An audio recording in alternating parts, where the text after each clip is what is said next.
Hello everyone. आज की इस वीडियो में हम बात करेंगे क्लास 12th की ज्योग्राफी यानी कि भूगोल सब्जेक्ट का जो सेक्शन सी आता है आपके बोर्ड एग्जाम में। सेक्शन सी में क्या है, आपके 3 नंबर के क्वेश्चन होते हैं और सेक्शन डी जो है उसमें आपके 5 नंबर के क्वेश्चन होते हैं। यानी कि मैं आपको इसमें लॉन्ग क्वेश्चन और शॉर्ट क्वेश्चन दोनों तरह के क्वेश्चन कराने वाला हूँ।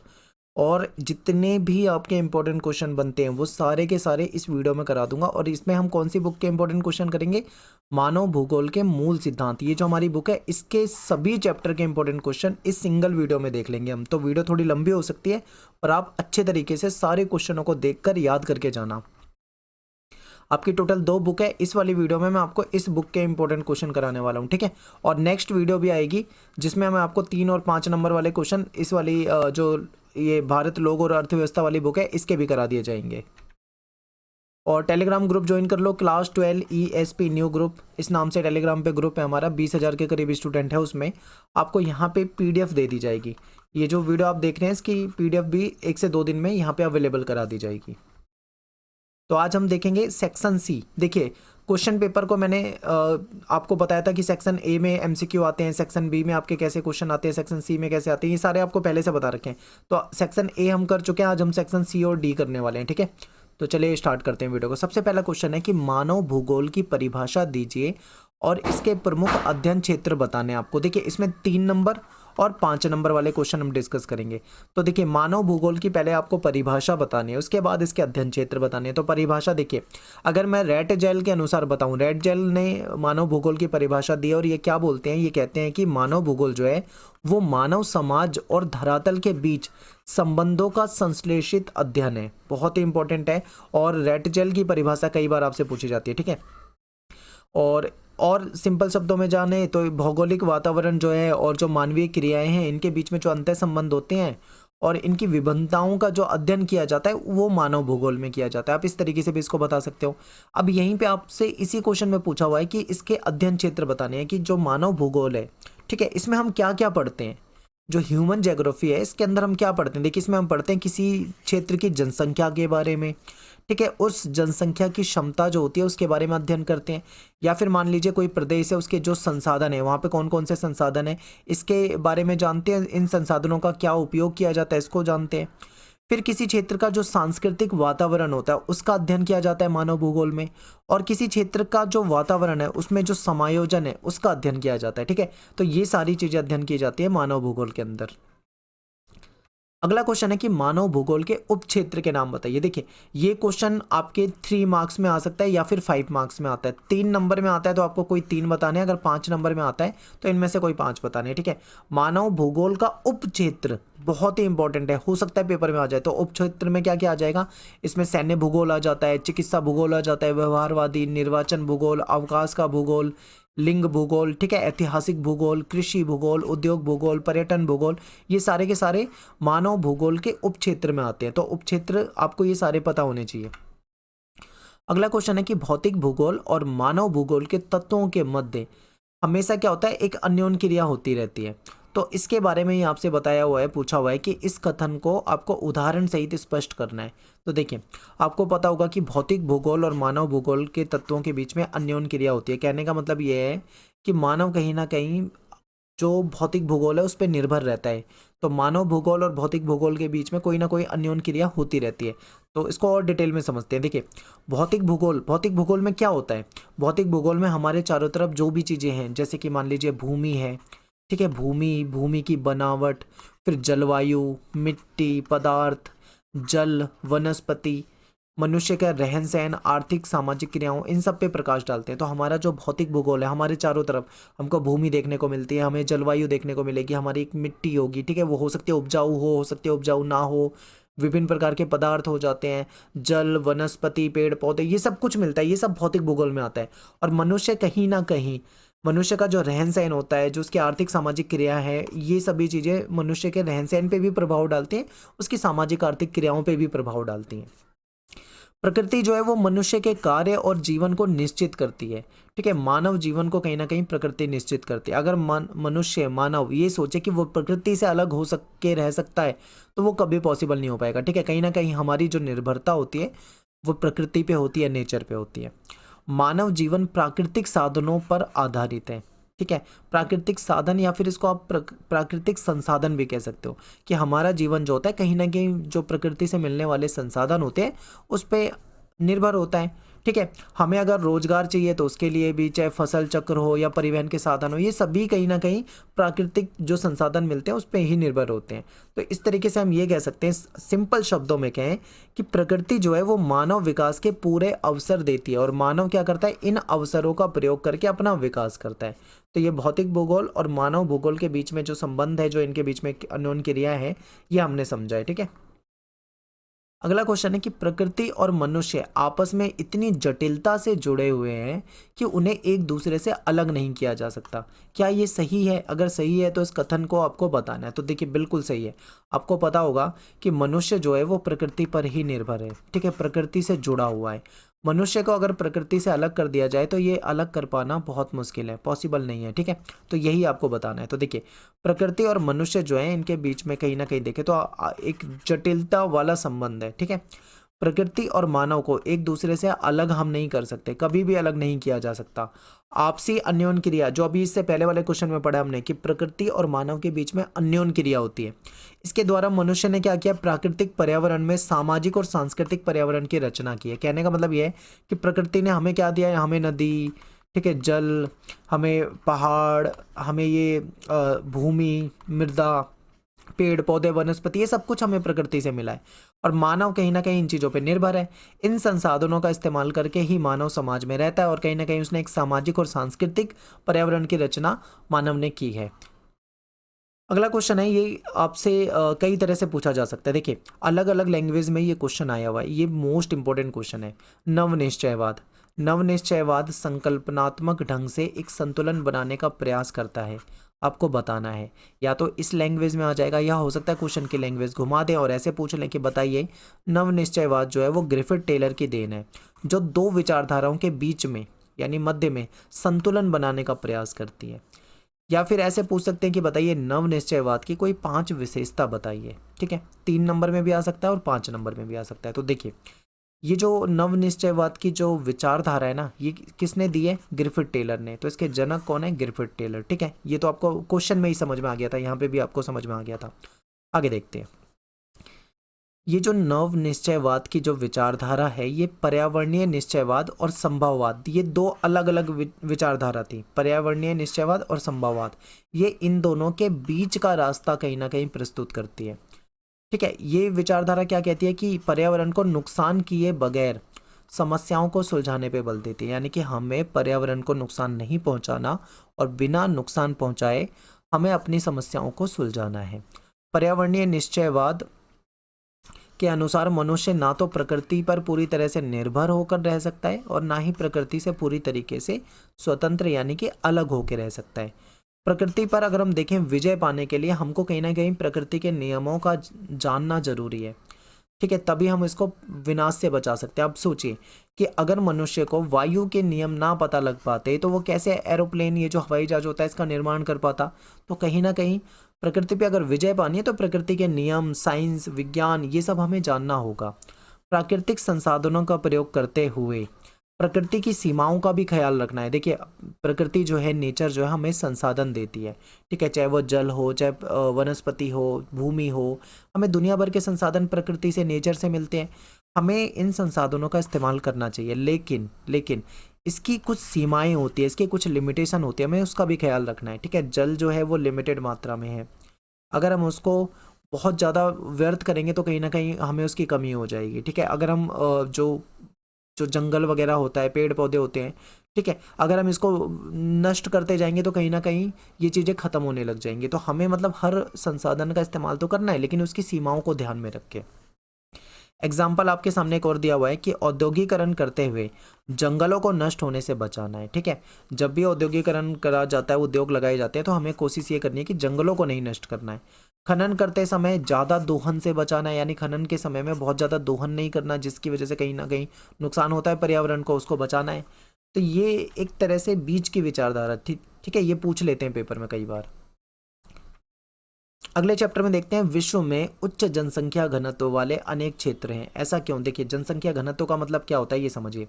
मान लीजिए ये कोई क्षेत्र है, ठीक है, तो प्रति वर्ग यानी प्रति इकाई में, मतलब प्रति वर्ग किलोमीटर में रहने वाले जो लोगों की संख्या होती है, उसको, उस संख्या को देखा जाता है, उसी को हम कहीं ना कहीं जनसंख्या का घनत्व कहते हैं। तो इससे कहीं न कहीं हमको ये पता लग जाता है कि प्रति वर्ग किलोमीटर में रहने वाले व्यक्तियों की संख्या कितनी है, और फिर किस जगह पे वो रहने वाले लोगों की संख्या ज़्यादा है और किस जगह पे रहने वाले लोगों की संख्या कम है।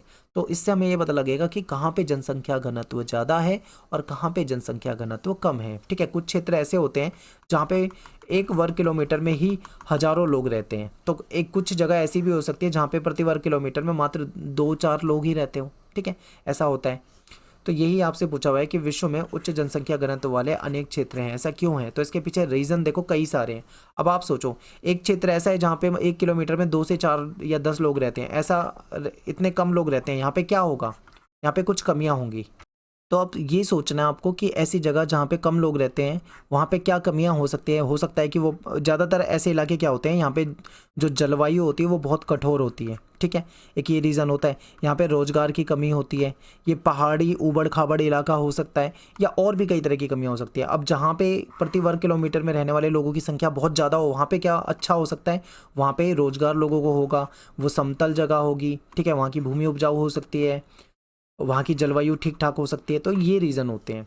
तो इसको प्रभावित करने वाले जो कारण होते हैं ना, वो यही होते हैं: भौगोलिक कारण, सामाजिक कारण, आर्थिक कारण। ठीक है, अगला क्वेश्चन है कि जनसंख्या जो है उसके वितरण को प्रभावित करने वाले 3 भौगोलिक कारण बताइए। अब देखिए, यहाँ पे भौगोलिक, सामाजिक, आर्थिक कैसे भी पूछा जा सकता है ये क्वेश्चन। तो भौगोलिक मतलब जो वहाँ का भूगोल है, वहाँ की जो फिजिकली जो चीज़ें हैं, उसके आधार पे बताना है। तो देखिए, जनसंख्या वितरण को प्रभावित करने वाली 3 भौगोलिक कारण अगर बात करें तो सबसे पहला हो जाएगा भू आकृति। क्योंकि देखो, 2 तरह की आकृति, एक तरह से मान लो एक समतल भूमि है। ठीक है, तो समतल भूमि है, और एक तरफ पहाड़ी ऊबड़ खाबड़ भूमि है। तो अब दोनों जगह को आप ध्यान से देखो, लोग कहाँ पे ज़्यादा रहेंगे? समतल पे ज़्यादा रहेंगे। तो भू आकृति कहीं ना कहीं जनसंख्या के वितरण को प्रभावित करती है। जहाँ की भूमि समतल होती है, जहाँ की भूमि उपजाऊ होती है, जहाँ पे लोगों को रोजगार की सुविधाएं होती है, ठीक है, वहाँ पे लोग ज़्यादा जाकर बसना पसंद करते हैं। तो ये भू आकृति क्लियर हो गया। सेकंड है जल की उपलब्धता। देखिए, मनुष्य जहाँ पे भी रहना पसंद करेगा ना, वो सबसे पहले वहाँ पे ये देखेगा कि वहाँ पे जल उपलब्ध है या नहीं। जहाँ पे जल उपलब्ध होगा वहाँ पर लोग ज़्यादा रहेंगे। ठीक है, जल के कारण वहाँ पे सिंचाई हो सकती है, वहाँ पे कृषि हो सकती है। ठीक है, लोगों की जो डेली लाइफ होती है उसमें भी जल का इस्तेमाल होता है। ठीक है, तो जल की उपलब्धता भी कहीं ना कहीं जनसंख्या के वितरण को प्रभावित करता है। जहाँ पे जल आसानी से उपलब्ध होगा वहाँ पे लोग ज़्यादा रहेंगे, जहाँ पे जनसंख्या ज़्यादा मिलेगी आपको। लेकिन जिस जगह पे जल आसानी से उपलब्ध नहीं होगा वहाँ पे आपको जनसंख्या बहुत ही कम मिलेगी। फिर आ जाता है जलवायु। जहाँ की जलवायु ठीक ठाक हो, ठीक ठाक मतलब ना तो बहुत ज़्यादा वहाँ पे ठंडा मौसम रहता हो, ना ही बहुत ज़्यादा गर्म हो। ठीक है, ऐसी जलवायु में लोग रहना पसंद करेंगे। तो जलवायु भी एक रीज़न हो जाता है। फिर होता है मृदा। मृदा यानी मिट्टी। मिट्टी बहुत महत्वपूर्ण है। मान लीजिए जहाँ की मिट्टी ज़्यादा उपजाऊ होगी, लोग वहीं पे जाके रहना पसंद करेंगे। ठीक है, आप देखोगे जो नदी घाटी होती है, नदी घाटी के किनारे में जो जगह होती है जहाँ की भूमि ज़्यादा उपजाऊ होती है, वहाँ पे जनसंख्या ज़्यादा होती है, वहाँ पे लोग ज़्यादा बसना पसंद करते हैं। क्यों? क्योंकि वहाँ पे उनको उपजाऊ मृदा मिल जाती है। तो ये सारे के सारे कारण हैं, इनमें ये पॉइंट आपको याद रखने हैं। अगला क्वेश्चन देखो, जनसंख्या वितरण को प्रभावित करने वाले कोई 3 आर्थिक कारण। अभी तो भौगोलिक डिस्कस किए थे, अब आर्थिक। आर्थिक में क्या है? खनिज। लोग वहाँ पे जाके रहना पसंद करेंगे जहाँ पे खनिज संसाधन उपलब्ध हो, उसकी वजह से उनको रोजगार मिलेगा। ठीक है, तो लोग यहाँ, ये कहीं ना कहीं प्रभावित करेगा। फिर है नगरीकरण। आपको पता है कि लोग जो ग्राम में रहते हैं या गांव में रहते हैं, वो गांव से नगरों की तरफ ज़्यादा भागते हैं, नगरों की तरफ ज़्यादा आकर्षित होते हैं। क्यों? क्योंकि नगरों में उनको सुविधाएं मिल जाती हैं। यहाँ पे इनको एजुकेशन हो या हेल्थ सर्विस हो, हॉस्पिटल वगैरह, या फिर अच्छी सड़कें, अच्छे रहने की सुविधाएं, ठीक है, बिजली, हर तरह की सुविधाएं नगरों में ज़्यादा मिलती है गाँव के मुकाबले। क्लियर है? तो नगरीकरण भी कहीं ना कहीं जनसंख्या के वितरण को प्रभावित करती है। फिर है औद्योगिकरण। औद्योगिक, जहाँ पे उद्योग धंधे होते हैं, लोग वहाँ पे जाके रहना पसंद करते हैं, वहाँ पे बसना पसंद करते हैं। क्यों? क्योंकि वहाँ पे लोगों को रोजगार मिल जाता है। ठीक है, रोजगार के अच्छे अवसर होते हैं। तो औद्योगिकरण भी कहीं ना कहीं इसको प्रभावित करता है। अगला क्वेश्चन है कि जनसंख्या परिवर्तन के 3 महत्वपूर्ण घटक कौन से हैं। देखिए, जनसंख्या में परिवर्तन कैसे हो सकता है? अब सोचिए, या तो जन्म बहुत ज़्यादा हो रहे हो, ठीक है, जन्म के कारण जनसंख्या में परिवर्तन होगा, या बहुत ज़्यादा मृत्यु हो रही हो तो मृत्यु के कारण भी कहीं ना कहीं जनसंख्या में परिवर्तन होता है। और तीसरा कारण है प्रवास। ठीक है, मान लीजिए ये कोई जगह है ए, यहाँ पे 100 लोग रहते हैं, लेकिन यहाँ पे 100 नए बच्चों का जन्म हो गया, तो यहाँ की जनसंख्या क्या हो गई, 200 हो गई, प्रभावित हो गई कहीं ना कहीं। अब मान लीजिए कोई जगह है बी, यहाँ पे क्या है, यहाँ की जनसंख्या है 200 लोगों की, यहाँ से 100 लोगों की मृत्यु हो गई, तो यहाँ पे 100 ही लोग बचे, तो कहीं ना कहीं यहाँ की जनसंख्या भी में भी परिवर्तन हुआ। अब मान लीजिए कोई सी जगह है, ठीक है, किसी जगह का नाम है सी, वहाँ पे 100 लोग रहते हैं, लेकिन वहाँ पे बाहर से लोग प्रवास करके आ गए, यहाँ पे मान लीजिए 200 लोग बाहर से आ गए, तो यहाँ की जनसंख्या 300 हो गई, कहीं ना कहीं यहाँ की जनसंख्या प्रभावित हो गई। तो इस तरीके से आपको समझना है कि जनसंख्या परिवर्तन के 3 महत्वपूर्ण घटक होते हैं, एक जन्म, एक मृत्यु और एक प्रवास। अगला क्वेश्चन देखते हैं, संसार में जनसंख्या प्रवास के प्रमुख अपकर्ष कारक बताइए। देखिए ये सारे इंपॉर्टेंट क्वेश्चन है, इसमें मैंने प्रीवियस ईयर के क्वेश्चन पेपर से क्वेश्चन कलेक्ट करे हैं, सैंपल क्वेश्चन पेपर से क्वेश्चन कलेक्ट करें, और आपकी एनसीईआरटी से, आपके सपोर्टिंग मटेरियल से, कई जगह से क्वेश्चन को कलेक्ट करके ये वीडियो बनाई है। ठीक है, तो आपको सभी जगह के इंपॉर्टेंट क्वेश्चन मिल जाएंगे। प्रवास के अपकर्ष और प्रवास के प्रतिकर्ष, ये दोनों में से एक पूछ लिया जाता है पेपर में। अपकर्ष क्या होता है ये समझिए। अपकर्ष मतलब जहाँ पे कुछ बेहतर हो, तो लोग देखिए, लोग एक जगह को छोड़कर दूसरी जगह में जा रहे हैं, तो वो क्या देख कर जाएंगे, आप ऐसे समझ लो, आप एक बार इस लैंग्वेज को भूल जाओ। ठीक है, अपकर्ष कारक ये भूल जाओ, आप ये सोचो कि आप कहीं पे रहते हो, आपको अपनी जिस जगह पे आप रह रहे हो उस जगह को छोड़कर आपको किसी दूसरी जगह पे बसना है, तो आप क्या देखोगे, तो आप ये देखोगे ना कि वहाँ पे रोजगार के बेहतर अवसर हो, ठीक है, वहाँ पे रहन सहन के लिए अच्छी दशाएं हो, सुविधाएं उपलब्ध हो, वहाँ पे शांति हो, स्थायित्व हो, कहीं ना कहीं वहाँ की जलवायु भी ठीक हो, ठीक है, जीवन और संपत्ति की सुरक्षा हो, तो आप ऐसी जगह पे जाना पसंद करोगे। तो अपकर्ष कारक में कौन से आते हैं, जो बेहतरीन चीज़ें हों। ठीक है, जब कुछ बेहतर चाहिए होता है तो कहीं ना कहीं हम जाते हैं, तो वो अपकर्ष कारक में आ जाता है। लेकिन अगर यहीं पे प्रतिकर्ष कारक आ जाए तो समझिए, प्रतिकर्ष यानी कि आप किसी जगह को छोड़कर जा रहे हो तो वहाँ पे कुछ समस्या हो सकती है, तो प्रतिकर्ष कारक मतलब कुछ नेगेटिव। तो देखिए, जहाँ पे रहन सहन की दशाएं अच्छी ना हो, जहाँ पे राजनीतिक परिस्थितियाँ अच्छी ना हो, राजनीतिक उपद्रव रहता हो, जहाँ की जलवायु ठीक ना हो, जहाँ पे प्राकृतिक विपदाएं आती रही हो, बार बार कोई ना कोई समस्या आती रही हो, चाहे वो अर्थक्वेक हो गया, ठीक है, चाहे सुनामी हो, या फिर अन्य कोई समस्या हो, महामारियाँ, आर्थिक पिछड़ापन, ये सारे कहीं ना कहीं प्रतिकर्ष कारक आते हैं। ठीक है, प्रतिकर्ष कारक में आता है। अब आपको यहाँ पे ध्यान रखना है कि 3 नंबर में आ रहा है क्वेश्चन तो 3 पॉइंट लिखने हैं, 5 नंबर में आ रहा है क्वेश्चन तो 5 पॉइंट लिखने हैं। ठीक है, अगला क्वेश्चन है कि जनसंख्या वृद्धि दर क्या है। जनसंख्या की धनात्मक और ऋणात्मक वृद्धि से क्या मतलब होता है, इसके बीच में क्या अंतर होता है, ये आपसे पूछा गया। तो देखिए, जनसंख्या में जो वृद्धि होती है ना, जनसंख्या में वृद्धि, उसको 2 तरीके से देखते हैं, एक तो धनात्मक और एक ऋणात्मक। ठीक है, अगर बढ़ रही हो तो धनात्मक, घट रही हो तो ऋणात्मक, इस तरीके से देखते हैं। तो देखते हैं, किसी क्षेत्र में निश्चित समय अवधि, यानी समय अवधि मान लीजिए कोई निश्चित समय अवधि 10 साल, 20 साल, 5 साल, उस समय अवधि में जनसंख्या में जो होने वाला परिवर्तन होता है ना, उसको हम जनसंख्या वृद्धि कहते हैं। चाहे जनसंख्या बढ़ गई हो तो भी जनसंख्या वृद्धि कहेंगे, और जनसंख्या घट गई हो तो भी जनसंख्या वृद्धि कहेंगे। ठीक है, बस उसको धनात्मक और ऋणात्मक इस नजरिए से देखा जाता है।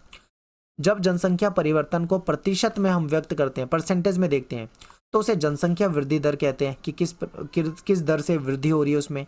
जनसंख्या वृद्धि दर 2 प्रकार की होती है, एक तो होती है धनात्मक और एक होती है ऋणात्मक। तो धनात्मक देखिए, किन्हीं 2 समय अंतरालों के बीच में जब जन्म दर मृत्यु दर से अधिक हो जाए, यानी कि जो जन्म है, ठीक है, वो ज़्यादा है और मृत्यु जो है वो कम है, तो ऐसे में क्या होगा, जनसंख्या क्या होगी, बढ़ेगी या घटेगी। आप सोचो, जन्म तो बहुत ज़्यादा हो रहे हैं लेकिन मृत्यु बहुत कम हो रही है, तो ऐसे में जनसंख्या जो है बढ़ जाएगी।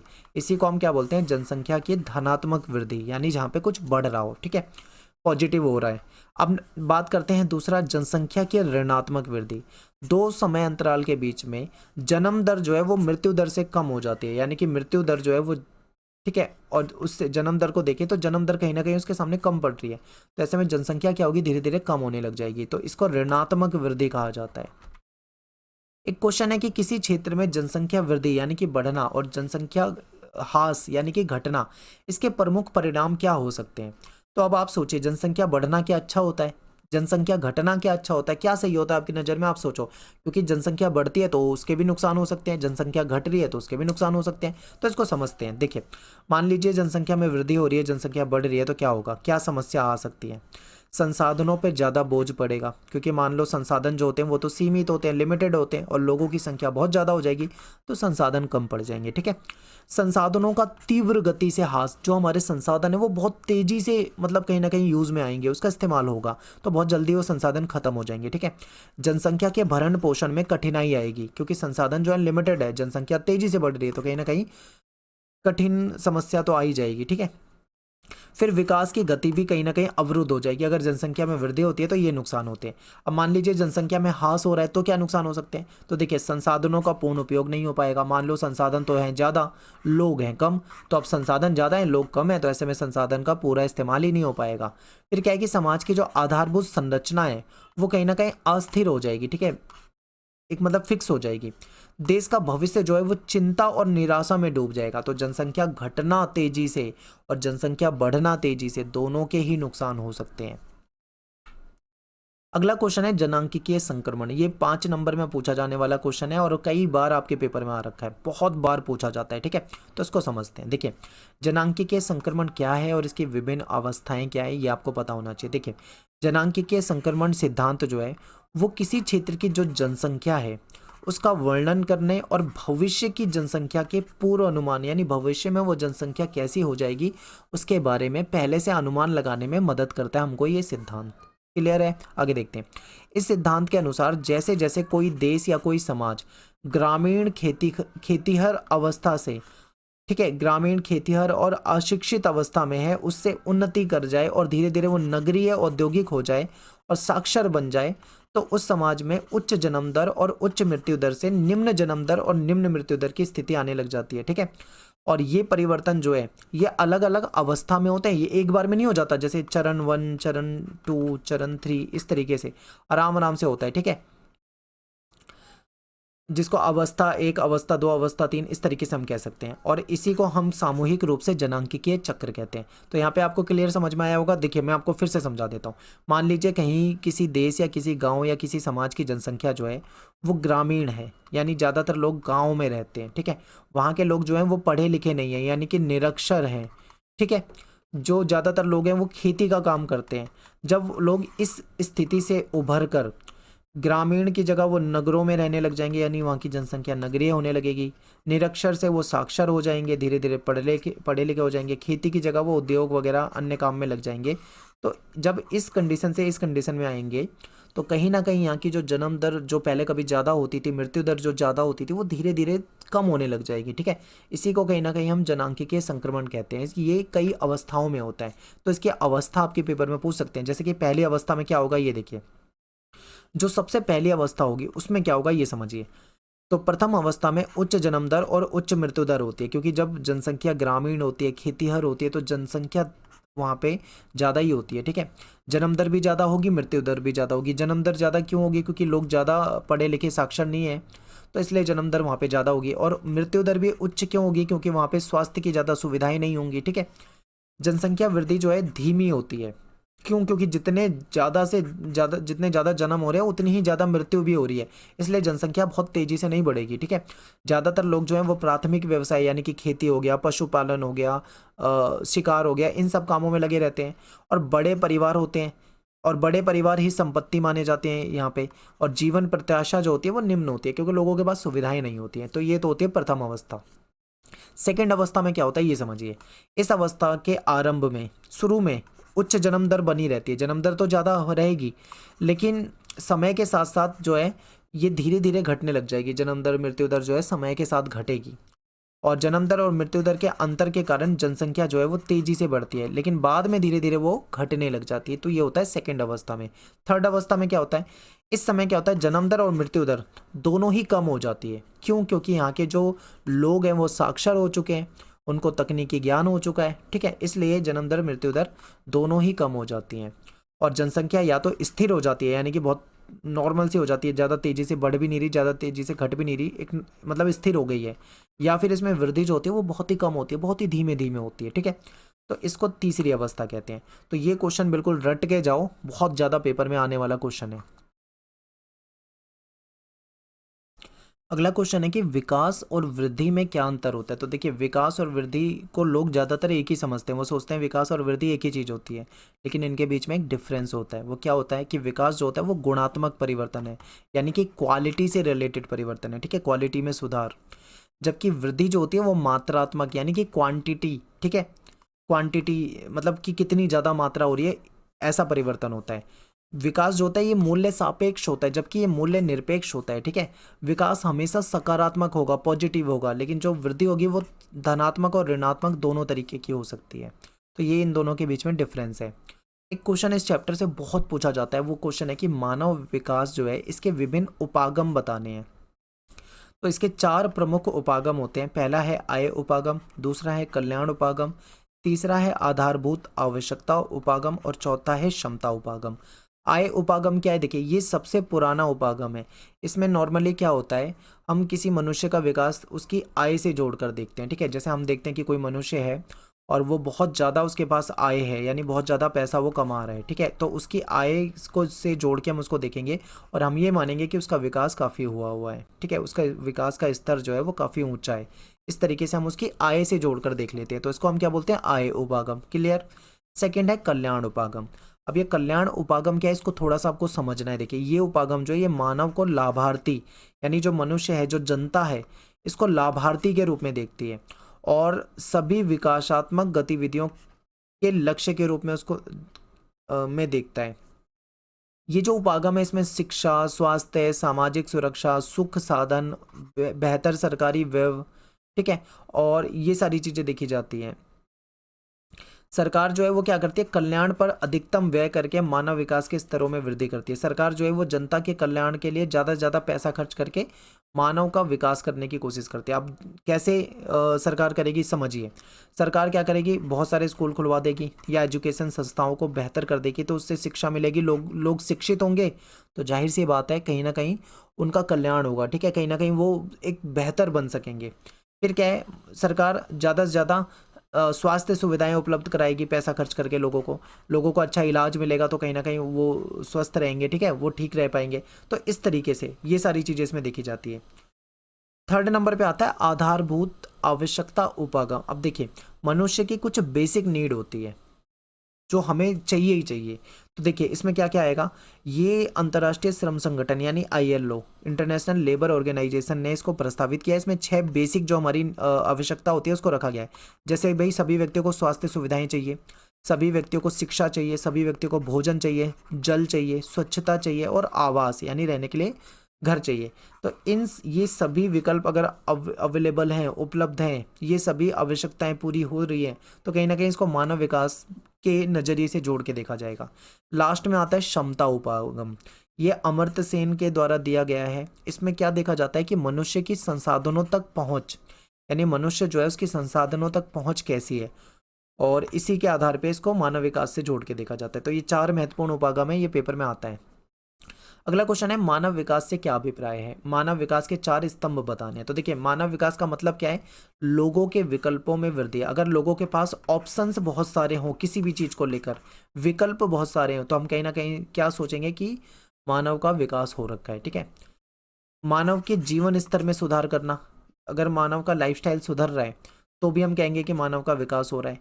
ये व्यक्ति के जीवन में गुणात्मक परिवर्तन को प्रदर्शित करता है, ठीक है, गुणात्मक यानी मानव की जो लाइफ है उसकी जो क्वालिटी वाला परिवर्तन है उसको दिखाता है। तो ये तो हो गया मानव विकास। लेकिन मानव विकास के 4 स्तंभ पूछे जाते हैं। तो 4 स्तंभ कौन से हैं, एक तो है समता, फिर दूसरा है सतत पोषणीयता, तीसरा है उत्पादकता और चौथा है सशक्तिकरण। इसको समझते हैं। समता में क्या होता है, देखिए समता को हम कह सकते हैं समानता, ठीक है।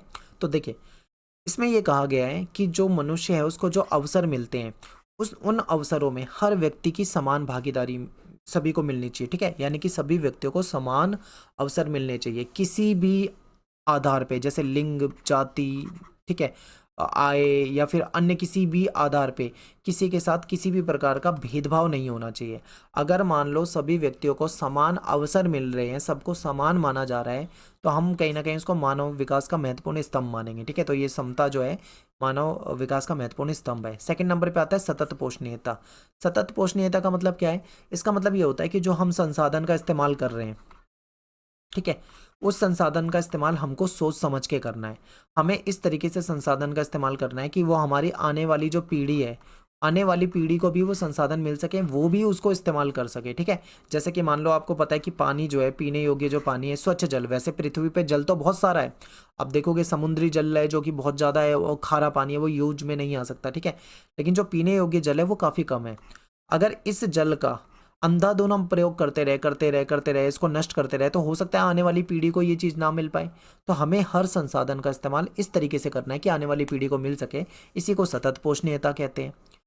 इसके बाद आता है उत्पादकता। उत्पादकता का मतलब यहाँ पे प्रोडक्शन किसी चीज़ का नहीं है, बल्कि मानव श्रम में उत्पादकता के संदर्भ में है।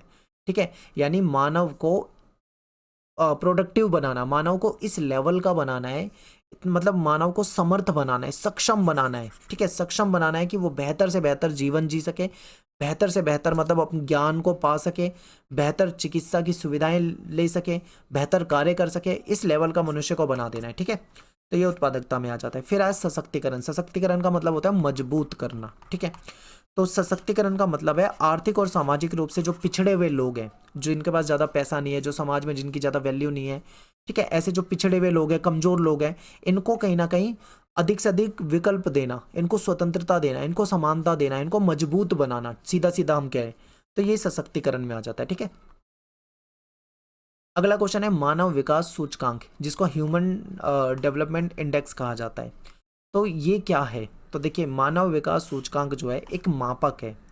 मापक का मतलब क्या है? दुनिया भर में ये देखा जाता है मानव विकास को कैसे मापा जाता है, उसको मापने का जो तरीका है इसको एचडीआई बोला जाता है। ठीक है, तो इसमें क्या क्या क्या चीज़ों को देखा जाता है मापते वक्त? क्या क्या चीज़ों को ध्यान रखेंगे? स्वास्थ्य सुविधा, शिक्षा, संसाधनों तक पहुंच, इन सब चीज़ों को देखा जाता है, और इसी के हिसाब से विभिन्न देशों का एक क्रम तैयार किया जाता है जो कि 0 से 1 के बीच में होता है। तो जो यूरोप के जो डेवलप देश हैं उनका जो क्रम होगा, एचडीआई जो होगा वो ज़्यादा होगा। एशिया के जो ऐसे देश हैं जैसे भूटान जैसे देश हो गए, ठीक है, गरीब देश हो गए, उनका एचडीआई जो होगा वो कम होगा, क्योंकि वहाँ पे अच्छी स्वास्थ्य, अच्छी शिक्षा, अच्छे संसाधन ये सब उपलब्ध नहीं होते। ठीक है, नेक्स्ट क्वेश्चन देखिए, यूरोप के जो ज़्यादातर देश में मानव विकास सूचकांक के उच्च स्कोर के अंतर्गत आते हैं। यूरोप के ज़्यादातर देश जो हैं उनका मानव विकास सूचकांक यानी एचडीआई जो है वो बहुत अच्छा है, हाई है, उच्च है। तो ये देश जो है वो ज़्यादातर जो निवेश है वो कौन से सेक्टर में करते हैं? एक तो ये क्वेश्चन है। फिर इसी का ऑप्शन में देखिए क्या पूछा है, मानव विकास के उच्च स्तर वाले जो देश हैं वो किस सेक्टर में ज़्यादा निवेश करते हैं? तो देखिए, जो मानव विकास में जिन देशों का एचडीआई जो है वो उच्च होता है, वो कहाँ पे ज़्यादा पैसा खर्च करते हैं? शिक्षा में और स्वास्थ्य में, यहाँ पे ज़्यादा इन्वेस्ट करते हैं। ठीक है, एजुकेशन और हेल्थ। क्यों करते हैं भाई? क्योंकि इनके यहाँ पे राजनीतिक उपद्रव तो होता नहीं, यहाँ पे कहीं ना कहीं शांत देश होते हैं ये, यहाँ पे ज़्यादा राजनीतिक उपद्रव नहीं है, तो इनकी सरकार को फोकस रहता है इन चीज़ों पे। ठीक है, क्लियर है? आगे चलते हैं। निम्न मानव विकास सूचकांक वाले देशों की दो कमजोरी बताओ। देखो, जिन देशों में मानव विकास सूचकांक निम्न होगा, कम होगा, वो ऐसे देश होंगे जहाँ पे राजनीतिक उपद्रव होगा, जहाँ पे सामाजिक अस्थिरता होगी। फिर दक्षिण एशिया के उन दो अर्थशास्त्रियों के नाम बताने आपको जो मानव विकास रिपोर्ट पर जिन्होंने साथ में काम किया है। तो डॉक्टर महबूब उल हक हो जाएंगे और प्रोफेसर अमर्त्य सेन हो जाएंगे। अगला क्वेश्चन है कि डॉक्टर महबूब उल हक ने जो मानव विकास का वर्णन किया है वो किस प्रकार किया है? तो महबूब उल हक जो है ये कहते हैं कि विकास जो है वो मानव के लिए विकल्पों में वृद्धि करता है। यानी आप ऐसे समझिए सिंपल शब्दों में कि अगर किसी मनुष्य के पास मैक्सिमम से मैक्सिमम विकल्प हैं, ऑप्शन हैं, तो हम कह सकते हैं कि उस विकास कर रहा है। ठीक है, उसका विकास हो रखा है। मानव विकास जीवन में सार्थक सुधार लाता है, बेहतरीन सुधार। विकास परिवर्तनशील है और इसका उद्देश्य जो है ऐसी दशा में उत्पन्न करता है जिसमें लोग सार्थक जीवन जी सकें। यानी कि विकास जो होता है वो परिवर्तनशील होता है और ये लोगों को ऐसी दशा, यानी लोगों के सामने एक ऐसी सिचुएशन लेकर आता है जिसमें लोग एक अच्छा बेहतरीन जीवन जी सकें। क्वेश्चन है हमारा कि आर्थिक क्रिया जो है वो किसे कहते हैं और आर्थिक क्रियाएं जो होती है वो कितने प्रकार की होती हैं। देखिए, मानव के ऐसे क्रियाकलाप जिनके द्वारा उसे आय प्राप्त होती है आर्थिक क्रिया कहलाती है। यानी कि मानव का ऐसा क्रियाकलाप जिससे उसे आय मिले, पैसा मिले, तो वो क्या कहलाएगी? आर्थिक क्रिया कहलाएगी। इसको हम 4 वर्ग में बांट के देखते हैं। प्राथमिक क्रियाकलाप, द्वितीयक, तृतीयक, चतुर्थ।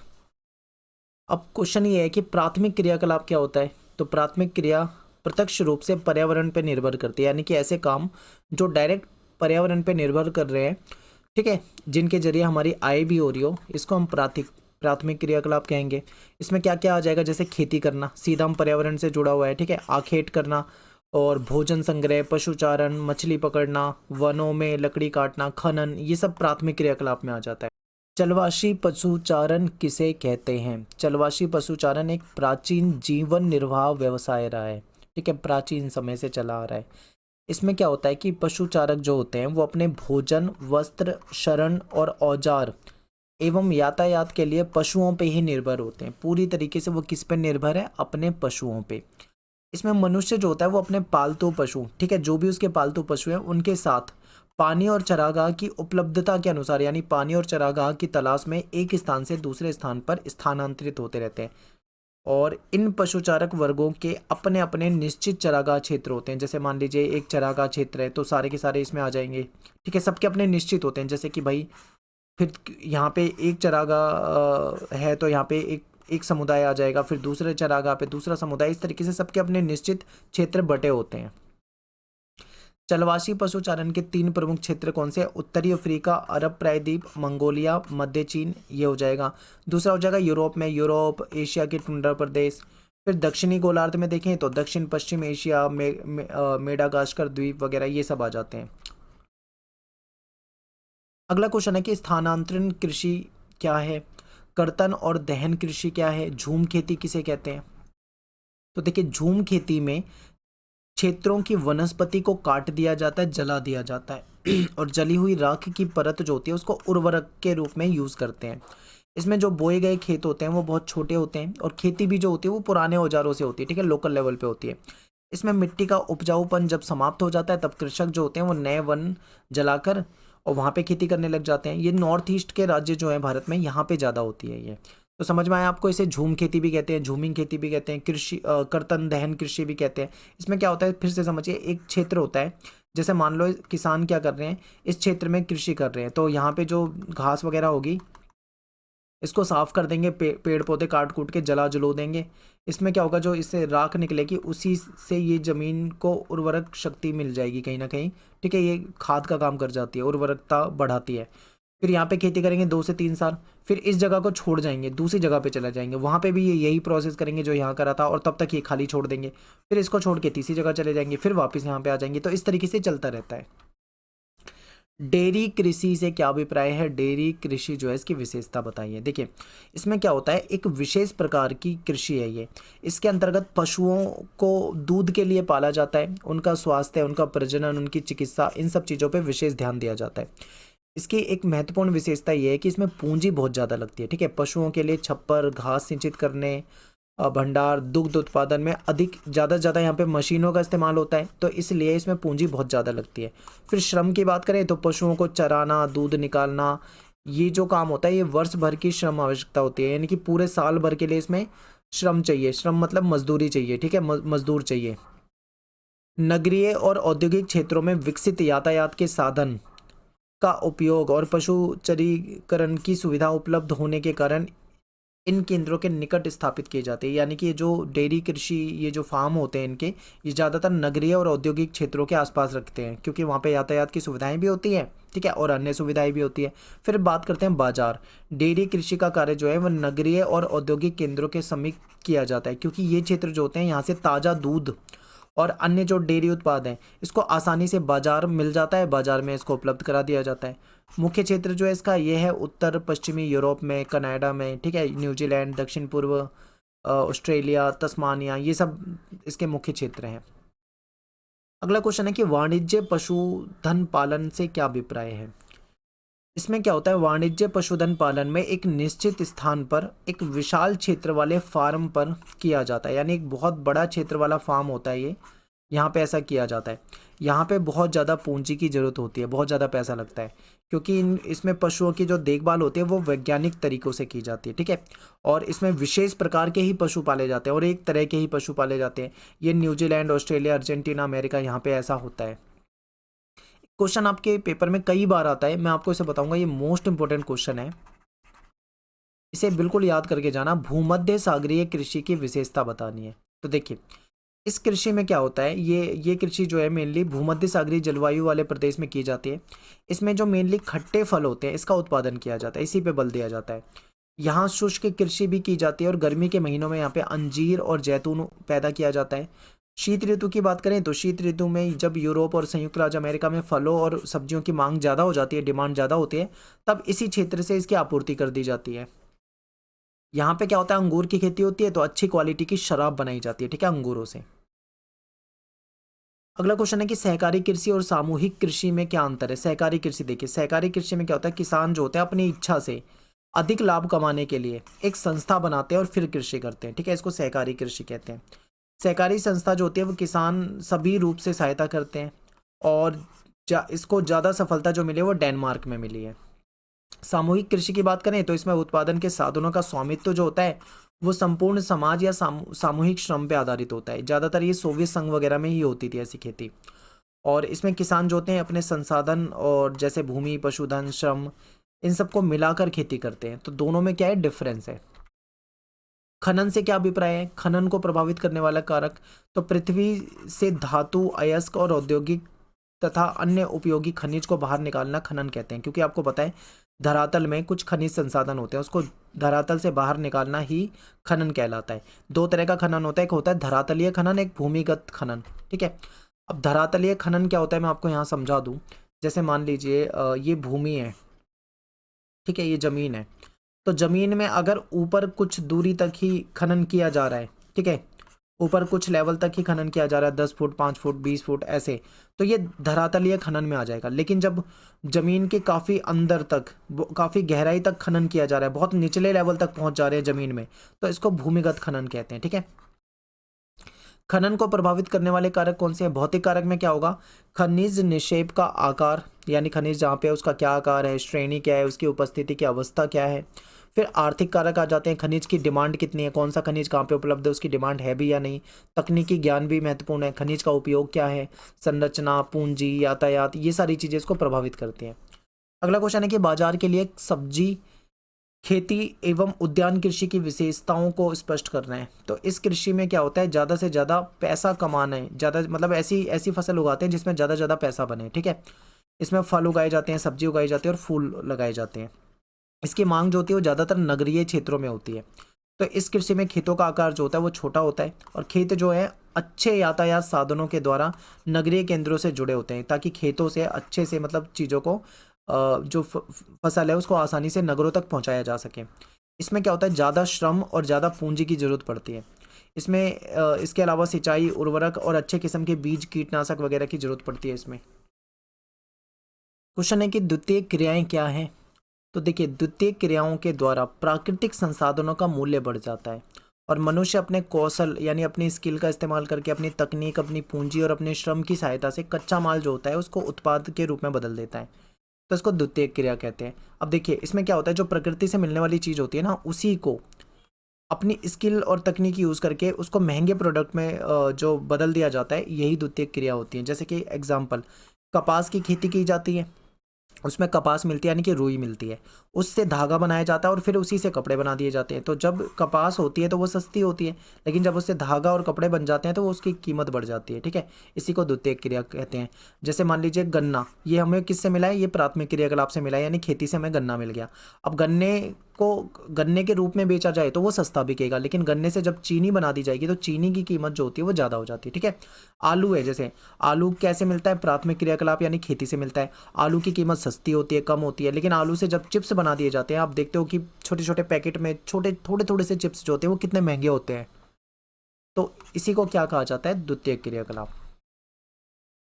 विनिर्माण से क्या अभिप्राय है, मैन्युफैक्चरिंग जो होती है वो क्या होती है। तो देखिए विनिर्माण का मतलब होता है किसी भी वस्तु का निर्माण करना। एग्जाम्पल, जैसे मान लीजिए लोहे से कोई वस्तु बनाना, प्लास्टिक के खिलौने वगैरह बनाना, कंप्यूटर या फिर जो छोटे छोटे सूक्ष्म घटक होते हैं उसको जोड़ना, अंतरिक्ष यान निर्माण या फिर कोई भी चीज़ बनाना जो फैक्ट्री लेवल पे, कारखाने लेवल पे बनती है। ठीक है। नेक्स्ट है कि विनिर्माण की सभी प्रक्रियाओं में कुछ सामान्य विशेषताएं होती हैं। वो क्या है? तो देखिए, विनिर्माण जो होता है ना, जो मैन्युफैक्चरिंग होती है, उसमें कहीं ना कहीं ऊर्जा लगती है, यानी शक्ति का प्रयोग होता है। एक ही प्रकार की वस्तुओं का विशाल उत्पादन होता है। जैसे कि मान लीजिए आप किसी खिलौने बनाने वाली कारखाने में चले जाओ, तो आपको क्या देखने को मिलेगा कि एक ही तरह के खिलौने हजारों लाखों की संख्या में बनाए जाते हैं, यानी कि विशाल उत्पादन होता है एक ही तरह की चीज़ों का। विनिर्माण मशीनरी के द्वारा या पुराने साधनों के द्वारा किया जाता है। या तो इसमें मशीनों का इस्तेमाल किया जाएगा या फिर कोई पुराने साधन होंगे उसके द्वारा किया जाएगा। ठीक है। नेक्स्ट है कुटीर उद्योग से क्या अभिप्राय है, इसकी मुख्य विशेषता। ये बहुत पेपर में आया हुआ क्वेश्चन है, कई बार पूछा जाता है। कुटीर उद्योग क्या है? ऐसे उद्योगों को कहा जाता है जिसमें लोग अपने परिवार के सदस्यों के साथ मिलकर जो स्थानीय कच्चा माल, यानी जो लोकल लेवल पे जो कच्चा माल मिलता है उसकी सहायता से अपने घर पे ही जो डेली यूज वाली वस्तुएं होती है उसका निर्माण करता है। यानी कुटीर उद्योग को हम घर से ही शुरू कर सकते हैं। ठीक है, कुछ पैसे कमा सकते हैं। अब अगला है कि कुटीर उद्योग जो है इसकी कुछ मुख्य विशेषता बताओ। तो इसकी विशेषता ये है कि इसको हम घर से शुरू कर सकते हैं। इसमें पूंजी और परिवहन के साधन जो है इसको ज़्यादा प्रभावित नहीं करते, क्योंकि ज़्यादा पूंजी लगती नहीं है इसमें। कच्चा माल जो होता है और बाजार दोनों ही लोकल लेवल पे अवेलेबल होते हैं, यानी कच्चा माल भी आसानी से मिल जाता है और बाजार भी आसपास ही होता है। भारी मशीनों की जरूरत नहीं होती, क्योंकि घर से काम चल रहा है तो जाहिर सी बात है छोटी छोटी चीज़ों से ही काम चल जाता होगा। साधारण जो हमारे औजार वगैरह होते हैं उसी का उपयोग में लाया जाता है। ऐसे उद्योग को शुरू करने के लिए बहुत अधिक पैसे की भी जरूरत नहीं होती, यानी ज़्यादा पूंजी नहीं लगानी पड़ती इसमें। कुटीर उद्योग के उदाहरण क्या है? जैसे घर से मोमबत्ती बनाना, अचार बनाना, कागज़ के थैले बनाना, ठीक है, कागज़ के लिफाफे बनाना, बांस की टोकरी बनाना, ये सब हो जाएगा। नेक्स्ट है कि छोटे पैमाने के उद्योग के बारे में जानकारी दीजिए। ठीक है, अथवा करके है कुटीर उद्योग और छोटे पैमाने के उद्योग में क्या अंतर है, छोटे पैमाने के उद्योग की विशेषता बताइए। देखिए, अब यहाँ पे एक चीज़ समझिए, कुटीर उद्योग और छोटे पैमाने के उद्योग दोनों में अंतर होता है। इसको आप सेम मत समझ लेना।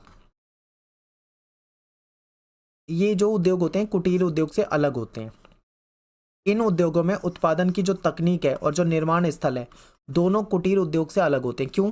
क्योंकि देखो, कुटीर उद्योग में हमने देखा था कि काम जो था वो घर से हो जा रहा था, लेकिन जो ऐसे उद्योग होते हैं ना, इसमें ये कारखाने में, मतलब कहीं ना कहीं ये काम जो है कारखाने में किया जाता है। ठीक है, कारखाने में होता है और यहाँ पे स्थानीय कच्चे माल का ही उपयोग किया जाता है, जो कि वहाँ पे भी हो रहा था।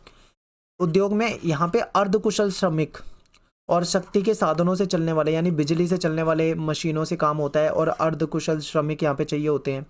इस उद्योग में रोजगार के अवसर ज़्यादा होते हैं, क्योंकि देखो घर से घर, वो जो कुटीर उद्योग था उसमें घर पे काम हो रहा था और ज़्यादा ज़्यादा घर के सदस्य मिलकर काम करेंगे। मान लो किसी घर में लिफाफे बनाए जा रहे हैं तो उस परिवार के सदस्य आपस में मिलकर काम कर सकते हैं, यही तो होगा। लेकिन जब कारखानों में काम होता है ना तो काम बड़ा हो जाता है, वहाँ पे ज़्यादा से ज़्यादा लोगों की ज़रूरत पड़ती है। ठीक है, रोजगार के अवसर ज़्यादा मिलते हैं। तो ये होते हैं छोटे पैमाने के उद्योग। इसकी क्या विशेषता होती है? तो देखिए, क्वेश्चन देखिए, बड़े पैमाने के उद्योग की विशेषता बताइए और बड़े पैमाने के उद्योग जो है वो छोटे पैमाने के उद्योग से कैसे अलग होते हैं, क्या अंतर होता है। तो देखिए, बड़े पैमाने के उद्योग जो है वो छोटे पैमाने के उद्योग से अलग होते हैं। इसमें विशाल बाजार, विभिन्न प्रकार का कच्चा माल और शक्ति के साधन, कुशल श्रमिक चाहिए होते हैं, स्किल्ड लेबर, ठीक है, विकसित टेक्नोलॉजी चाहिए होती है, अधिक उत्पादन और अधिक पूंजी की जरूरत पड़ती है। पिछले 200 सालों में अगर हम देखें तो इस प्रकार के उद्योग का विकास काफ़ी तेजी से हुआ है। ब्रिटेन, अमेरिका, यूरोप में ऐसे उद्योग लगाए गए हैं और आज के समय में ये दुनिया के सभी भागों में ऐसे उद्योग पाए जाते हैं। स्वामित्व के आधार पर उद्योग, देखो स्वामित्व के आधार पर उद्योग को अगर हम देखें तो इसको 3 कैटेगरी में बांट सकते हैं: सार्वजनिक उद्योग, निजी उद्योग और संयुक्त क्षेत्र के उद्योग। तो इसको समझते हैं।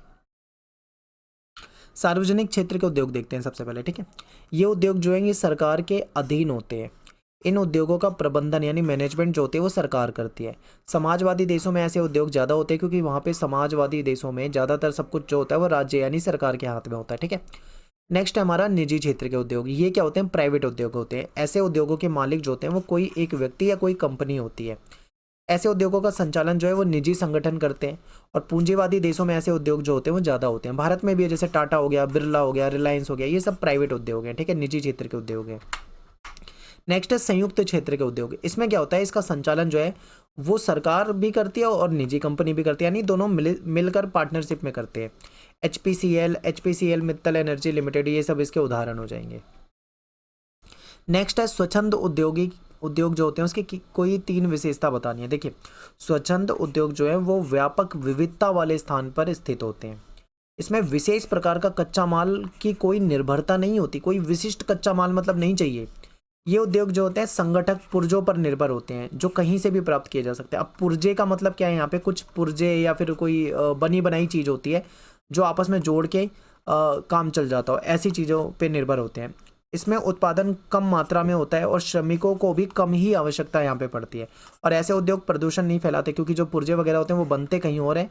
ठीक है, अगला क्वेश्चन है कि उद्योग की स्थापना को प्रभावित करने वाले कारक बताने। अब देखो, अथवा में कितने सारे क्वेश्चन है, अलग अलग लैंग्वेज में ये क्वेश्चन आ सकता है। वीडियो को पॉज करो और ये सारे क्वेश्चन पढ़ लो पहले, मैं सीधा आंसर पे ले चलता हूँ। देखिए, उद्योग की स्थिति को प्रभावित करने वाले कारक। अब यहाँ पे मैं आपको थोड़ा सा आसान लैंग्वेज में बोलता हूँ। मान लीजिए आप कोई उद्योग लगाना चाह रहे हो, ठीक है, आप कोई कारखाना लगाना चाह रहे हो, तो आप कारखाना लगाते वक्त किन बातों का ध्यान रखोगे? आसान सी भाषा में तो आप क्या देखोगे, आप ये देखोगे कि आपके कारखाने में कच्चा माल जो चाहिए होगा, जो रॉ मटेरियल चाहिए होगा, वो आसानी से उपलब्ध हो। सबसे पहली चीज़ तो आप ये देखोगे। फिर आप जलवायु का ध्यान रखोगे कि अनुकूल जलवायु हो, ठीक है। फिर पानी की देखोगे कि पानी उपलब्ध हो। फिर वहाँ पे बिजली वगैरह उपलब्ध हो, ये होगा। फिर वहाँ पे आप देखोगे कि वहाँ पे श्रम उपलब्ध होना चाहिए, यानी लेबर, सस्ते मजदूर आपको उपलब्ध हो जाए। पूंजी, परिवहन के साधन, बाजार, सरकारी पॉलिसी, जो सरकार की नीति हैं वो बिजनेस के लायक हैं भी या नहीं, इन सारी चीज़ों का ध्यान रखोगे। तो यही आपसे पूछा हुआ है, ठीक है। अब यहाँ पे मैंने इसको एक्सप्लेन करा हुआ था, लेकिन मैं आगे नहीं जाऊँगा, आपको यहीं पे समझा देता हूँ। कच्चा माल उपलब्ध होना चाहिए, अच्छी जलवायु होनी चाहिए, जल उपलब्ध होना चाहिए, बिजली वगैरह होनी चाहिए, मजदूर उपलब्ध होने चाहिए, पूंजी होनी चाहिए, ठीक है। परिवहन के साधन उपलब्ध होने चाहिए, बाजार आसपास ही होना चाहिए, सरकार की पॉलिसी भी ऐसी होनी चाहिए जिसमें आप बिजनेस कर सको। अगला क्वेश्चन है कि जर्मनी के रूहर कोयला क्षेत्र के बारे में चर्चा कीजिए। देखिए, जर्मनी का जो रूहर कोयला क्षेत्र है ना, वो लंबे समय से यूरोप का प्रमुख औद्योगिक प्रदेश है। कोयला, लोहा और इस्पात यहाँ की अर्थव्यवस्था का प्रमुख आधार रहा है। जर्मनी इस्पात का जो उत्पादन का जो 80% जो रूहर, जो कोयला, जो चीज़ें हैं वो रूहर से ही प्राप्त होती हैं। औद्योगिक ढांचे में परिवर्तन के कारण कुछ क्षेत्रों में उत्पादन है, जो प्रोडक्शन है, उसमें कुछ गिरावट भी आ गई है। एवं प्रदूषण और औद्योगिक अवशिष्ट की समस्या भी यहाँ पे होने लगी है। नेक्स्ट है कि लौह इस्पात उद्योग से क्या अभिप्राय है। तो लौह इस्पात उद्योग सभी उद्योगों का आधार है, इसलिए इसको आधारभूत उद्योग भी कहा जाता है। यह आधारभूत उद्योग इसलिए कहा जाता है क्योंकि अन्य उद्योगों में जैसे कि मशीन या औजार जो होते हैं ना, वो सब लोहे से ही बनती है, ठीक है। उनको कच्चा माल प्रदान करता है लौह इस्पात। और लौह इस्पात उद्योग जो है वो भारी उद्योग भी इसको कहा जाता है, क्योंकि इसमें बड़ी मात्रा में भारी भरकम कच्चा माल उपयोग में लाया जाता है और इसके उत्पाद जो होते हैं वो भारी भी होते हैं। लोहा आपको पता है बहुत भारी होता है। नेक्स्ट है हथकरघा उद्योग की विशेषता बतानी है। इसमें अधिक श्रमिकों की आवश्यकता होती है, अर्धकुशल श्रमिक भी चल जाएंगे, ठीक है, इनको रोजगार मिलता है। पूंजी की आवश्यकता यहाँ पे कम होती है। सूत कताई, बुनाई, ये सारा काम किया जाता है। बिजली करघा से कपड़ा बनाने में यंत्रों का प्रयोग किया जाता है, ठीक है। इसमें कम श्रमिकों की आवश्यकता पड़ती है, उत्पादन भी अधिक होता है। अगर हम बात करें हथकरघे की, तो यहाँ पे थोड़ा हमें ज़्यादा श्रमिक चाहिए होंगे, लेकिन अगर हम बिजली करघे की बात करें, जो बिजली से चलने वाली चीज़ें हैं, वहाँ पे कम मजदूर चाहिए होंगे, ठीक है। ये दोनों के बीच में अंतर पता होना चाहिए। तृतीय क्रियाकलाप से क्या अभिप्राय है। तृतीय क्रियाकलाप जो है उसमें सेवा सेक्टर से रिलेटेड है ये। इसमें क्या होता है, कुशल श्रमिक और व्यावसायिक दृष्टि से जो प्रशिक्षित, जो एक्सपर्ट लोग होते हैं, जो परामर्शदाता होते हैं, ये होते हैं इसमें तृतीय क्रियाकलाप में। इसमें उत्पादन और विनिमय दोनों ही चीज़ें शामिल होती है, ठीक है। तो उत्पादन में क्या होता है, सेवाओं की उपलब्धता होती है, और विनिमय में देखें तो व्यापार हो गया, संचार हो गया, परिवहन हो गया, ये सारी चीज़ें आ जाती हैं। तृतीय क्रियाकलाप के प्रकार बताइए। तो देखिए, व्यापार और वाणिज्य भी आ जाएगा इसमें, परिवहन भी आ जाएगा, संचार भी आ जाएगा, और सेवा यानी सर्विसेज भी आ जाएंगी। परिवहन क्या है, इसकी क्या विशेषता है। तो परिवहन क्या होता है, एक प्रकार की सेवा होती है या सुविधा होती है। इसमें क्या होता है, मेनली व्यक्ति को या फिर वस्तु को या कोई संपत्ति है उसको एक स्थान से दूसरे स्थान पर ले जाया जाता है, इसी को क्या कहते हैं, हम परिवहन कहते हैं, ठीक है। परिवहन एक सेवा के रूप में लोगों को रोजगार देती है, जैसे ड्राइवर, कंडक्टर, सामान लादने वाले, सामान को उतारने वाले, टिकट संग्राहक, टिकट को चेक करने वाले, ठीक है, ये सब हो जाते हैं। इस तरह सभी प्रकार की परिवहन सेवाओं में भारी संख्या में लोग लगे होते हैं। परिवहन के कारण पर्यटन में भी बढ़ोतरी हो रही हो, क्योंकि परिवहन जहाँ पे है वहाँ पे पर्यटन भी हो जाता है। परिवहन की सुविधा के कारण औद्योगिक गतिविधि जो है उसमें तेजी आई है। नेक्स्ट है कि व्यापार और वाणिज्य किस प्रकार से की सेवाओं को जन्म देते हैं, बताइए। तो व्यापार के अंतर्गत वस्तुओं का क्रय विक्रय होता है, यानी चीज़ों को खरीदा जाता है और बेचा जाता है। फुटकर और थोक व्यापार की सभी सेवाओं का उद्देश्य लगभग लगभग क्या होता है, लाभ कमाना ही होता है। ये सारा काम कस्बों और नगरों में होता है, जिन्हें व्यापारिक केंद्र कहते हैं, या फिर विपणन केंद्र जो होते हैं वो मंडी होती है। ये दो तरह की होती है, एक होती है ग्रामीण विपणन केंद्र और एक नगरीय विपणन केंद्र। व्यापार दो प्रकार से किया जाता है, एक थोक व्यापार और एक फुटकर व्यापार, ठीक है। थोक व्यापार क्या होता है, इसमें थोक व्यापार में कई बिचौलिए सौदागर वगैरह होते हैं। ये क्या करते हैं, बड़े जो विनिर्माता होते हैं, जो बनाने वाले होते हैं किसी चीज़ों को, उनसे सीधा खरीदते हैं और फिर फुटकर व्यापारियों को ये बेच देते हैं, ठीक है। थोक विक्रेता जो होते हैं वो फुटकर भंडारों को उधार भी दे देते हैं। जैसे मान लो आप कोई भी सामान, आप कपड़े खरीद के लाते हो किसी दुकान से, तो वो जो दुकान वाला है वो किसी होलसेलर से, किसी थोक विक्रेता से जुड़ा हुआ है, और थोक विक्रेता जो है वो सीधा मैन्युफैक्चरर से जुड़े होते हैं। इस तरीके से होता है। तो ये जो माल खरीद के लाते हैं ना, जो आपको बेचने वाले होते हैं, जो रिटेलर होते हैं, ये उधार में भी ले आते हैं, ठीक है। ये चलता है। फुटकर व्यापारी सीधा उपभोक्ताओं को वस्तु विक्रय करते हैं, यानी सीधा बेच देते हैं, और फेरी के जरिए, रेहड़ी, ट्रक, द्वार से द्वार, डाक के जरिए, ठीक है, ये व्यापारी आपसे व्यापार करते हैं। ग्रामीण विपणन केंद्र यानी गांव की मंडी, और शहर की जो, नगरों की जो मंडी होती है उसकी विशेषता बतानी है। तो जो गांव की मंडी होती है इसमें क्या होता है, देखिए, ग्रामीण विपणन निकटवर्ती बस्तियों का पोषण करती है, यानी गांव की कोई मंडी है, उसके आसपास की जो बस्तियां, जो गांव है, उसका पोषण करेगी, उसकी ज़रूरत का सामान दे देगी, ठीक है। और ये केंद्र जो है ये कहीं ना कहीं आप देखोगे तो ये स्थानीय संग्रहण, जो लोकल लेवल पे जो चीज़ें मिलती हैं उसमें, और जो लोकल लेवल पे जो भी चीज़ें मिलती है उसी वैसी ही सेवाएं प्रदान करते हैं। यहाँ व्यक्तिगत और व्यावसायिक सेवाएं अच्छी तरीके से विकसित नहीं होती। यहाँ पे ज़्यादा चीज़ें आपको नहीं मिलेंगी इन मंडियों में। यहाँ ग्रामीण लोगों की जो ज़्यादा डिमांड वाली वस्तु होती है वही चीज़ें ये उपलब्ध कराते हैं, ठीक है। अगर हम बात करें नगरीय मंडी की, तो ये जो है ये कहीं ना कहीं विशेष नगरीय सेवा देते हैं। यहाँ पे आपको विशिष्ट वस्तु और लग्जरी वस्तु, विलासिता वाली वस्तु, हर तरह की वस्तु यहाँ मिलेगी। और ये केंद्र व्यावसायिक सेवाएं भी आपको यहाँ मिलेगी, जैसे अध्यापक, वकील, परामर्शदाता, चिकित्सक, ये सारी सुविधाएं आपको नगरीय विपणन केंद्र में मिल जाती हैं। नेक्स्ट है पर्यटन सेवा से क्या तात्पर्य है, और पर्यटन को प्रभावित करने वाले कारक। तो पर्यटन जो है एक यात्रा होती है जो कि व्यापार की बजाय खुशी के लिए, प्रमोद के लिए, एंजॉय करने के लिए की जाती है। पर्यटन में लोग जो होते हैं वो अपने निवास स्थानों से, अपने कार्यस्थल से कुछ दिनों के लिए, टेम्परेरी तौर पे, ठीक है, अस्थायी तौर पे, थोड़े समय के लिए किसी दूसरी जगह पे जाते हैं, मनोरंजन करते हैं, जैसे पहाड़ों वगैरह में घूमने चले जाते हैं लोग गर्मियों में, ठीक है। पर्यटन जो है विश्व के प्रमुख तृतीय क्रियाकलाप में सबसे महत्वपूर्ण है, और इसकी वजह से क्या होता है कि आवास, भोजन, परिवहन, मनोरंजन, खरीदारी, इन सब चीज़ों को कहीं ना कहीं फ़ायदा मिल जाता है, और बड़े पैमाने पर रोजगार क्रिएट करने का भी काम करता है पर्यटन। मांग की बात करते हैं, देखिए पिछले कुछ समय में लोगों के पास फुर्सत के दिन काफ़ी आए, लोगों की लाइफस्टाइल में सुधार आया है, तो अब वो अवकाश के दिनों में कहीं ना कहीं पर्यटन में जाते हैं, तो इसकी डिमांड बढ़ रही है। परिवहन परिवहन सुविधाओं के परिवहन जो सुविधा है उसमें सुधार आया है, उसकी वजह से भी जो पर्यटन है वो बढ़ रहा है, क्योंकि गलियाँ, सड़कें सब ठीक हो रही हैं, वायु परिवहन, ठीक है, चाहे रेल मार्ग हो, सब पहले के मुकाबले ठीक हो रहा है। इसकी वजह से इसकी डिमांड जो है काफ़ी बढ़ रही है। अब बात है पर्यटन को प्रभावित या आकर्षित करने वाले कारक कौन से होते हैं। तो जलवायु, अक्सर क्या करते हैं लोग, ठंडे प्रदेश या जो ज़्यादा उष्ण प्रदेश हैं उनको छोड़कर धूपदार मौसम की अपेक्षा करते हैं, ठीक है। तो लोग जाते हैं, लोग हमेशा ऐसी जगह, ऐसी जलवायु में जाना पसंद करते हैं जो ठीक हो, मतलब न ज़्यादा ठंडी हो ना ज़्यादा गर्मी हो। भूदृश्य, लोग भूदृश्य देखने के लिए जाते हैं, जैसे पर्वत हो गया, झील हो गई, ठीक है, समुद्र हो गया, तो इन सब चीज़ों को देखने के लिए जाते हैं। इतिहास और कला, कुछ जगह ऐसे होते हैं जो जहाँ का मतलब प्राचीन इतिहास होता है, जैसे कोई पुराने किले होते हैं, कोई पुराना मंदिर, महल, गिरजाघर, इसको देखने लोग जाते हैं।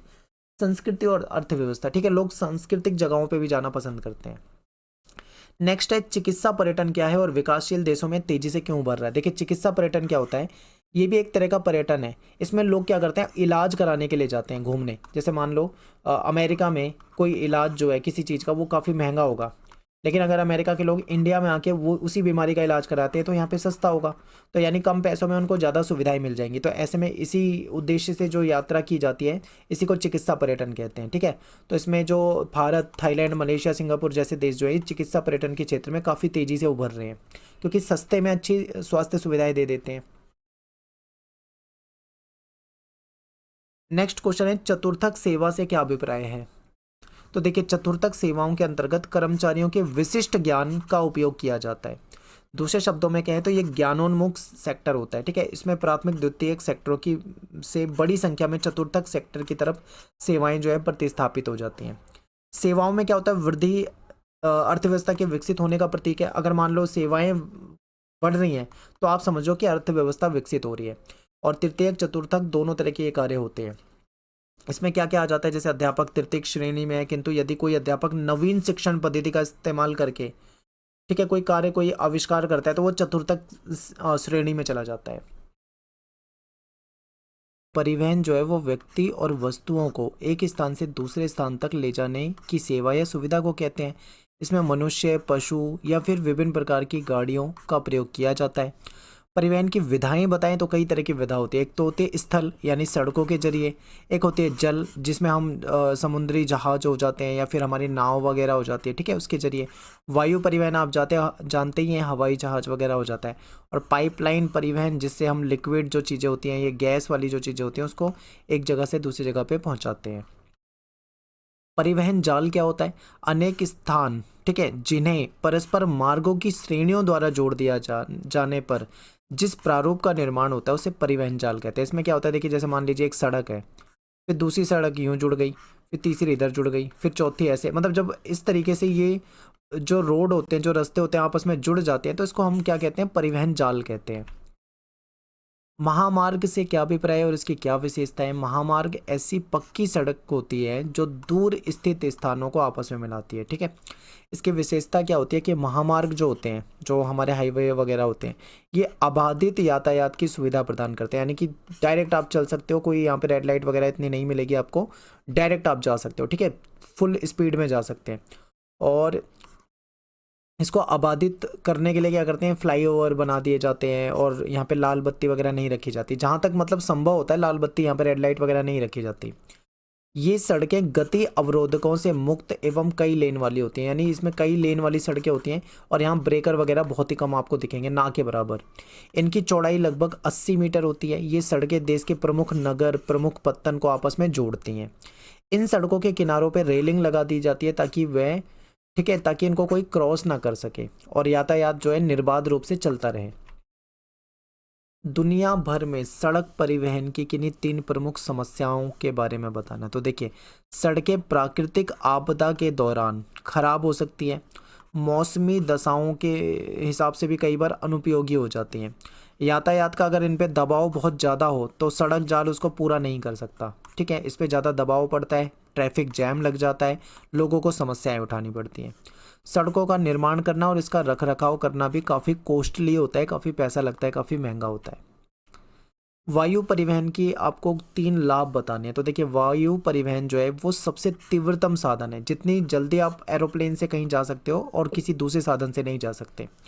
इसके कारण आज दुनिया भर में देखें कोई भी स्थान हो 35 घंटे से अधिक दूरी पे नहीं है। इसके द्वारा मूल्यवान जो वस्तु होती हैं, जीवन रक्षक जो दवाइयाँ होती हैं, वो तीव्रता से एक स्थान से दूसरे स्थान पे ले जा सकते हैं। दुर्गम स्थल जैसे मान लो कोई पहाड़ है, दलदल, बीहड़, जंगल है, तो ऐसी जगह भी वायु परिवहन से आसानी से जाना संभव हो पाता है, ठीक है। आपातकाल और युद्ध के समय भी वायु परिवहन का महत्व जो होता है वो बहुत अधिक बढ़ जाता है। नेक्स्ट है, स्वेज नहर की विशेषता बताइए। तो देखिए, इस नहर का निर्माण जो है 1869 में मिस्र में हुआ था और ये नहर जो है भूमध्य सागर को लाल सागर से जोड़ती है। 160 से 180 किलोमीटर के आसपास ये लंबी है, 11 से 15 मीटर के आसपास ये गहरी है, ठीक है। और इस नहर के द्वारा यूरोप और दक्षिणी एशिया जो है व ऑस्ट्रेलिया के मध्य की जो दूरी है ना, वो पहले के मुकाबले में काफ़ी कम हो गई है, ठीक है। और इस नहर में प्रतिदिन 100 से ज़्यादा जलयान जो है आते जाते हैं, आवागमन करते हैं। तो आप देख सकते हैं ये स्वेज नहर का मैप है, एक बार ध्यान से आप यहाँ पे देख लीजिए।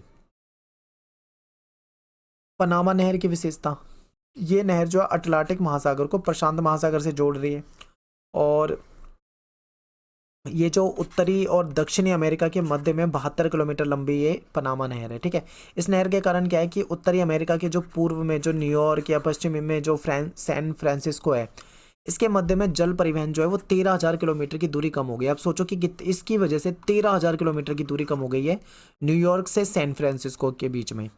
और इसी तरह पश्चिमी यूरोप में संयुक्त राज्य अमेरिका के जो पश्चिमी तट है वहाँ की भी डिस्टेंस जो है कम हो गई है।